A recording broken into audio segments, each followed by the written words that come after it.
ചലച്ചിത്ര പ്രതിഭകളോടൊപ്പം അഭിനേതാക്കളോടൊപ്പം ചെറുകഥ എന്ന ഒരു ഫോം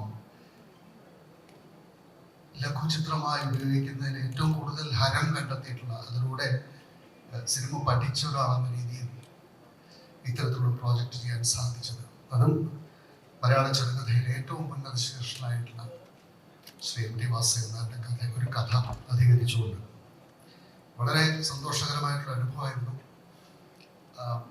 പ്രത്യേകിച്ചും ഇതിൻ്റെ കഥ തിരക്കഥ ഒക്കെ ഡിസ്കസ് ചെയ്യാനും ഒക്കെ ആയിട്ട് സാറ് വീട്ടിൽ ചെലവഴിച്ച നിമിഷങ്ങൾ ഇതിന് പ്രത്യേകത കൂടിയുണ്ട്. സാറിൻ്റെ സഹധർമ്മിണി കലാമണ്ഡലം സരസ്വതി ടീച്ചർ ഈ ചിത്രത്തിൽ അഭിനയിച്ചിട്ടുണ്ട്. മാത്രമല്ല അശ്വതിയിൽ അഭിനയിച്ചിട്ടുണ്ട്. അങ്ങനെ വളരെ ഒരു കുടുംബ സെറ്റിലായിരുന്നു ഇതിൻ്റെ ചിത്രീകരണമൊക്കെ. വളരെ സന്തോഷകരമായിട്ടുള്ള ഈ ഒരു അവസരം സമ്മാനിച്ചതിന് ന്യൂസ് വാല്യൂ ഫിലിംസിന് പ്രധാനമായിട്ടും, പിന്നീട് സരിഗമ, അതുപോലെ ഇന്ന് ഇത് നമുക്ക് മുമ്പിലെത്തിക്കുന്ന പ്രേക്ഷകർക്ക് മുമ്പിലെത്തിക്കുന്ന ZEE5 പ്ലാറ്റ്ഫോമിൽ എല്ലാ അഭിനന്ദനങ്ങളും അറിയിക്കുന്നു. എൻ്റെ സഹപ്രവർത്തകർക്കെല്ലാം നന്ദി പറയുന്നു. നമസ്കാരം.